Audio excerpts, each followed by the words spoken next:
Welcome back to the Flippin' Ain't Easy channel. This is John, and today want to talk to you about what I've been doing with sales. Want to talk to you about returns and just some various eBay stuff. So without any further ado, let's go.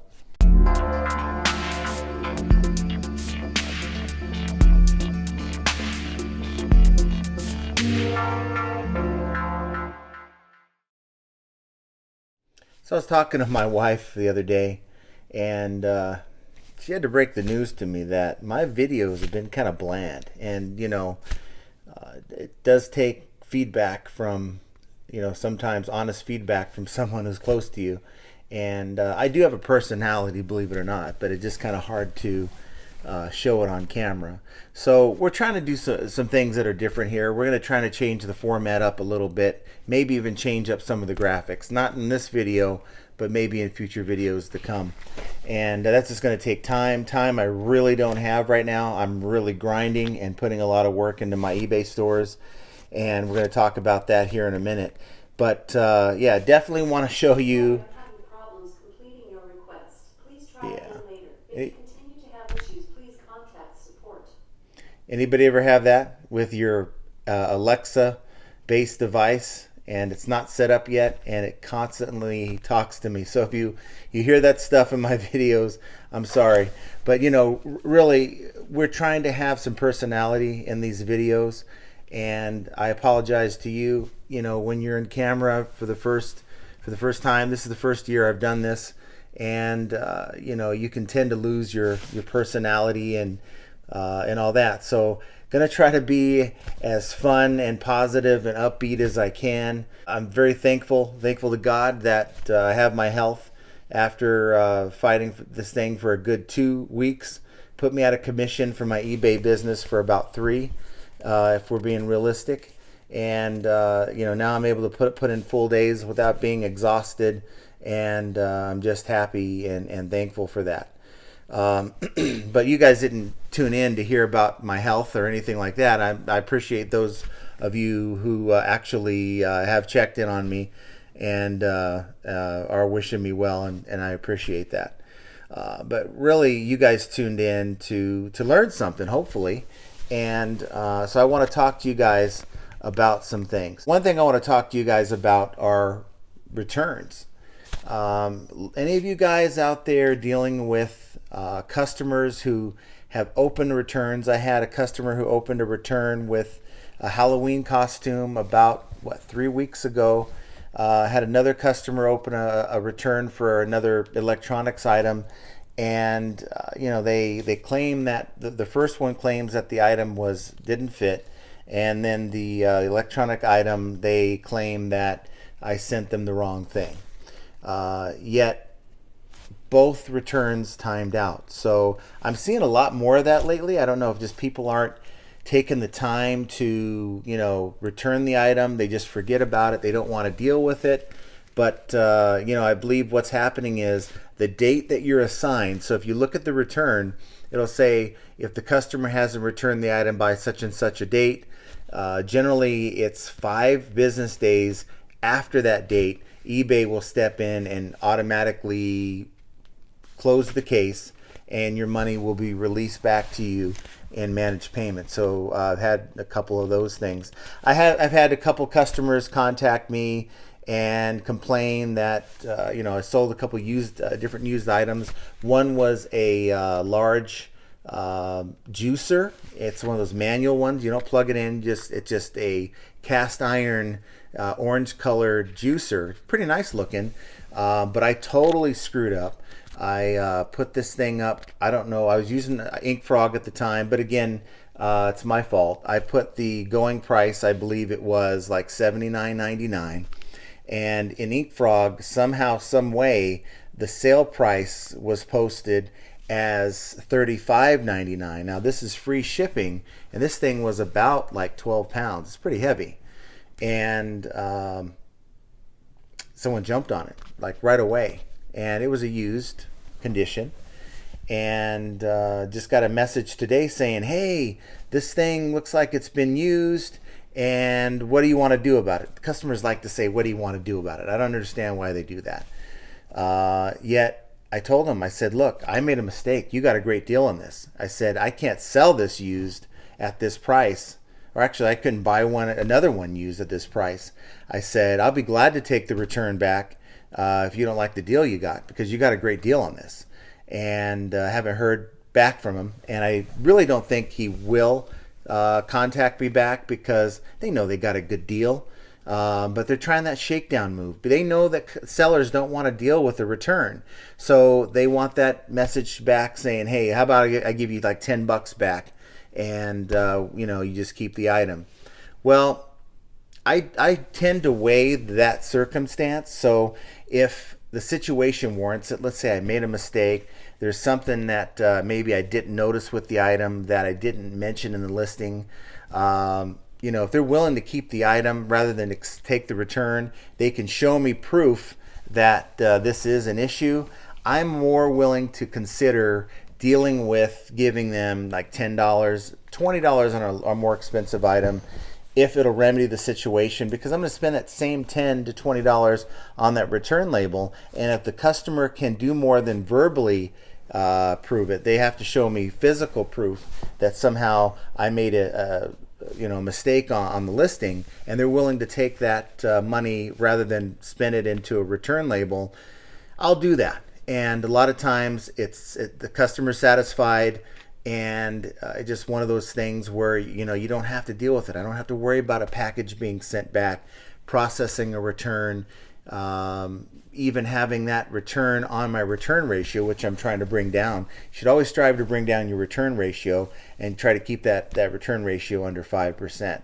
I think that pretty much encompasses most categories, so that you're not considered very high. Because if you get over 5%, you start tinkering with being very high, and in doing so, you certainly can risk having higher fees, like 5% additional fees, and nobody wants higher fees.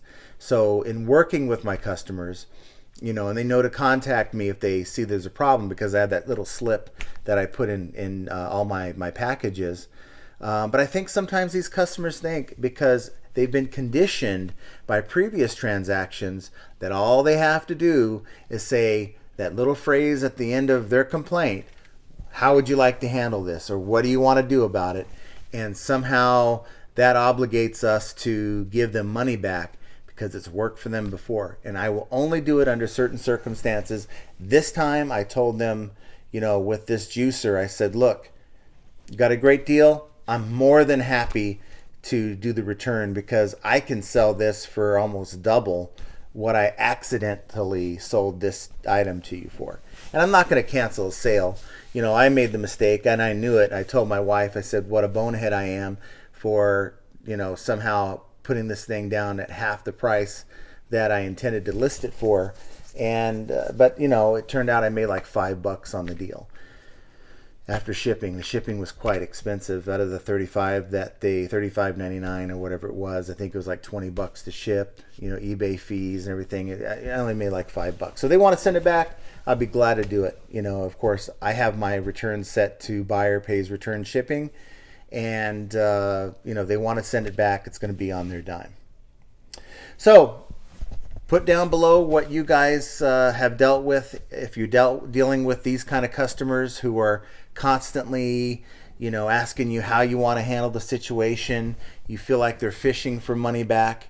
Crazy New York driver just mentioned something on his last video that he put out, that he's getting a lot of chargebacks, like some older ones through PayPal.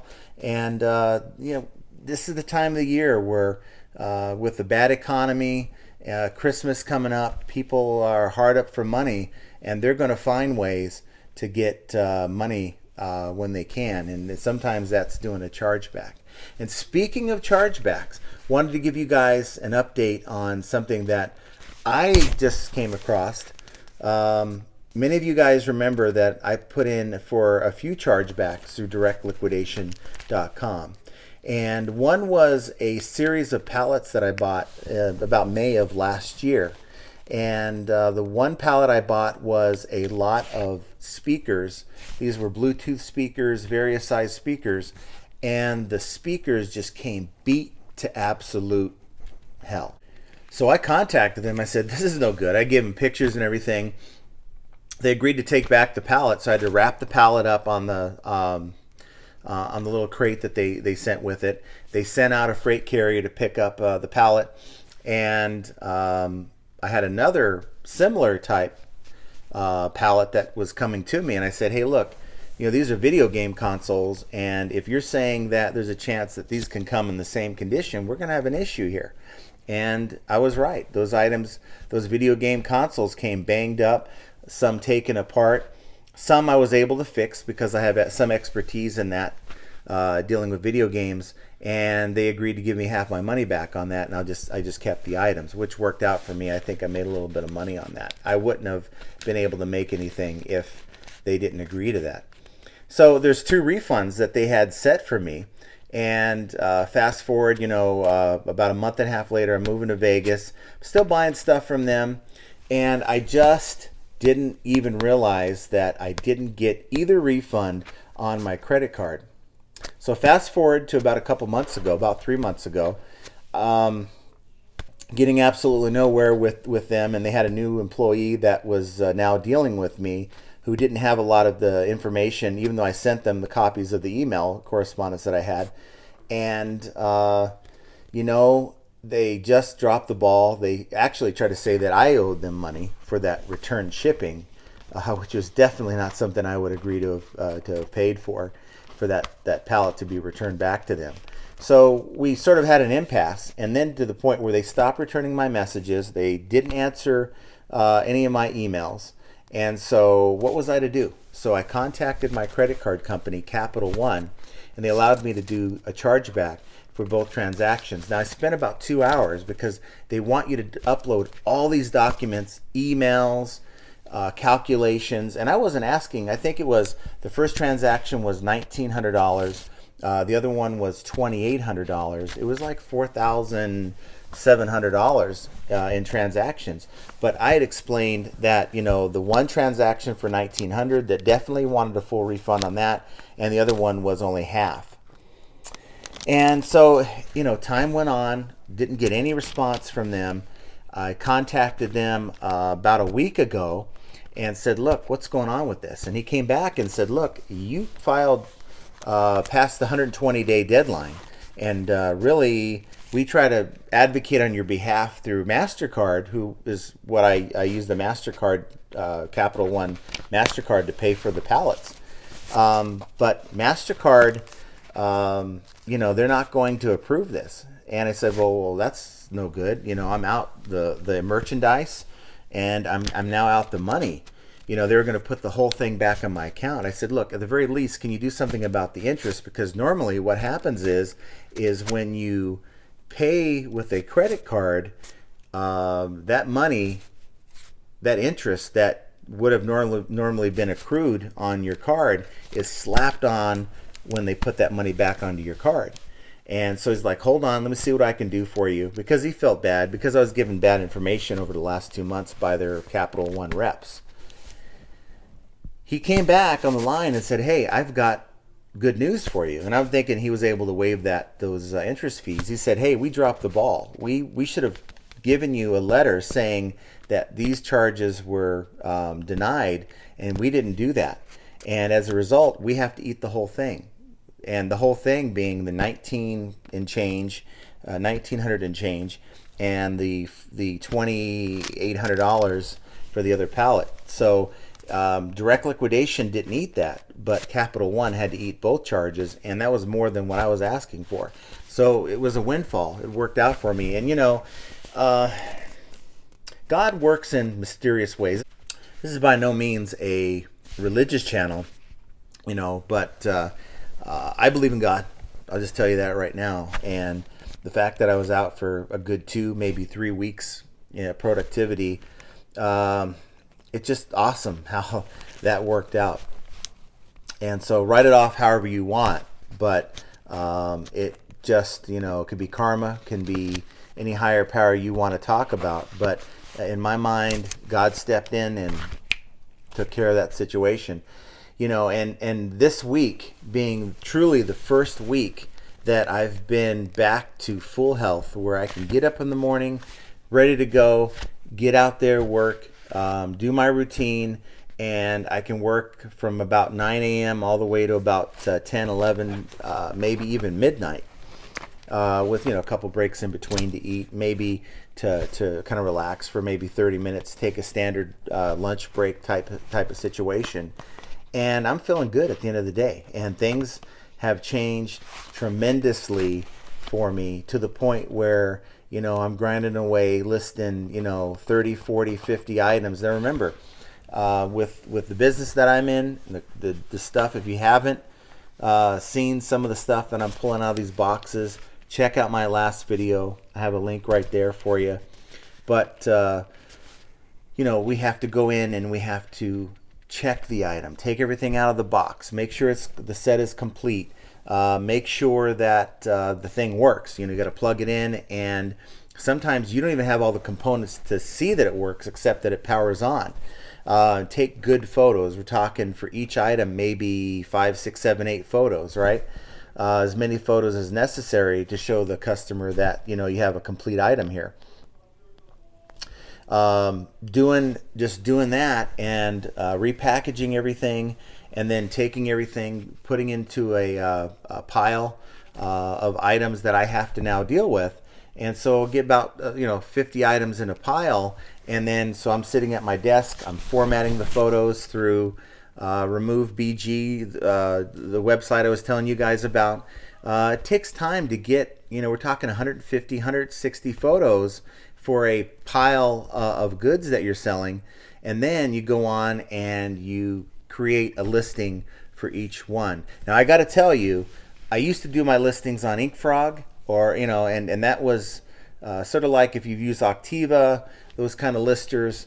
But I got to tell you that I'm more productive just using eBay's lister. You find an item that sells the exact same item that has sold, and you go in and click on sell one like this. Now what happens is it imports the information from that particular listing, the title, and I'll alter the title because the first 5 words of your title are the most important. And even though that item is sold with that particular title, 9 times out of 10 I still have to go in and adjust the title, go in and add more of your item specifics, because it seems like every time I come across these listings, they're still missing key components with item specifics.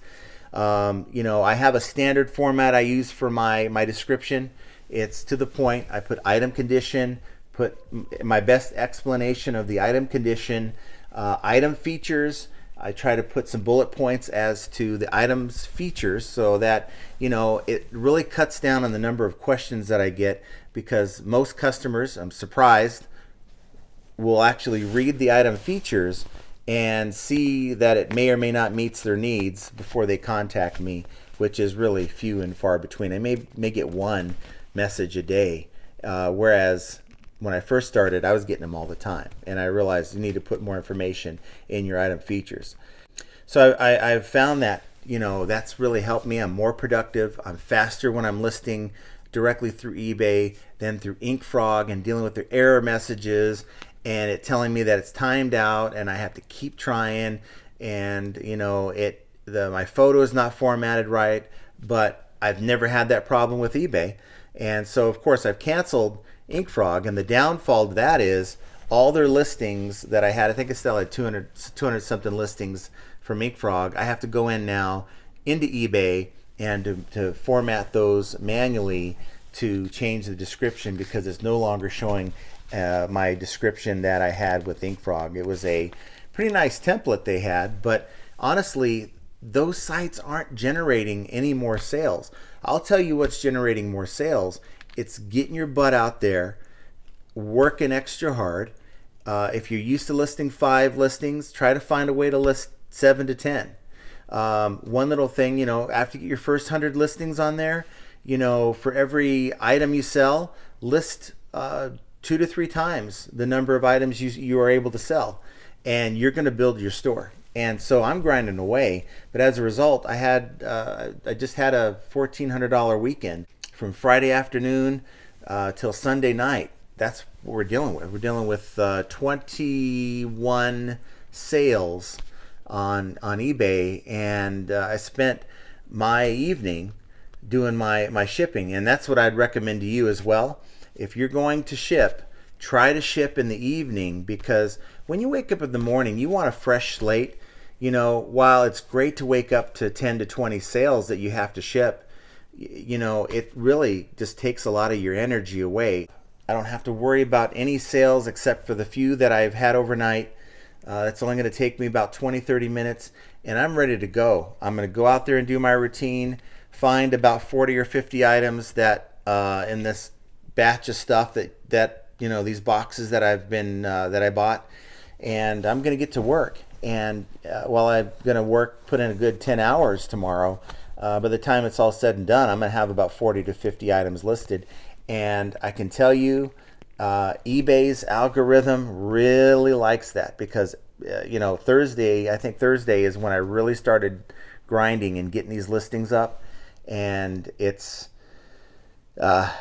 really given me a lot of motivation. When, you know, it's funny, when you get sales, when you get more activity on your account, it really motivates you. And it also helps when you're listening to other YouTubers or eBay sellers here on YouTube that can give you some motivational advice while you're working. Definitely have this stuff on in the background. Don't spend time watching these videos. Take time to just listen to it while you work, because it's going to give you a lot of good motivation. And I hope that I'm able to do that for you guys as well. But one thing here I want to kind of share with you, I did some research. So from September 1st of 2019 through October 24th of 2019, a year ago, it's about a month and a half, I actually had 319 sales, okay? And I had $13,000 worth of sales and $11,937 in sales net. So that's after your taxes and eBay fees. The taxes that, I don't know, they shouldn't even add that as far as I'm concerned. I had 14 days of 40,000 plus impressions in my store. This is my main store that I currently am dealing with. Now, fast forward to September 1st of this year through yesterday, which I'm recording this video Sunday night. That's yesterday, that's Saturday the 24th of October, okay? Oddly enough, I've had 31 days of 40,000 plus impressions, okay? Even though you could go back and see if there's a bunch of videos that, excuse me, these flies don't seem to understand that I'm recording, but there's 40,000 plus impressions that I've had for 31 days. Now, the other days, it seems like it just fell apart, you know, when we were dealing with those issues where we weren't getting impressions at all, and many of you weren't either. But over that same period, I've had 193 sales. So, you know, I'd say that my sales have dropped off by a third. I've had $9,400 in sales and $7,281 after eBay fees and all that stuff. And that's like a little over a month and a half. Really, if you think about it, I'm fired up because I lost 2 weeks, maybe 3 weeks, where I wasn't productive, and for 2 solid weeks I wasn't working at all. I had my wife helping me with the basics, but you know, as compared to this last 3-4 days, nowhere near the production that I have right now. And I got to tell you, after, you know, having a great weekend in sales, and we're only going to get better as we get through Q4 here. Guys, you got to get out there, you got to grind, you got to get your listings together, find product to sell, even if it's stuff in your closet, things that you're not using anymore. Get out there and just start listing and put in the time. If you have a full-time job and you do this part-time, get that 4 to 5 hours and just focus on getting your items listed. If you're doing this full time, you know what? This is the time to do it. Take a good 10 plus hours a day. Understand this is your business, and eBay is going to reward you for taking the time to really get these listings up, and getting good quality photos, good competitive prices, clear descriptions. You're going to make sales, and I think I really needed this weekend as proof to myself that this effort that I'm putting into my business is going to pay off. And so I'm going to keep doing it. I have a vacation that I've scheduled with a bunch of friends here for a couple days, the beginning of November. I'm going to continue to do that, but that means that my normal days off on Saturday, Sunday, I'm just going to work. And I get up in the morning and I look forward to working because the results are evident and it's worth my time. Before, wasn't getting the impressions. I was blaming eBay, and eBay has a lot of faults. It was really hard to be motivated. So hopefully this motivates somebody. Please, guys, I try to spend some time giving you guys good quality information. Hopefully this video has given you guys some things to think about to help you get your business in order and maybe give you some motivation. Do me a favor. The only thing I'm asking for is you smashing that like button, subscribe to my channel, because we're gonna do our best to give you 2 to 3 videos a week, and to help you stay motivated and to help you improve your business. If stuff comes up, we're going to notify you of that. And while you're at it, if you've already subscribed to my channel, please hit that notification bell icon so that you can be notified whenever I make a new video.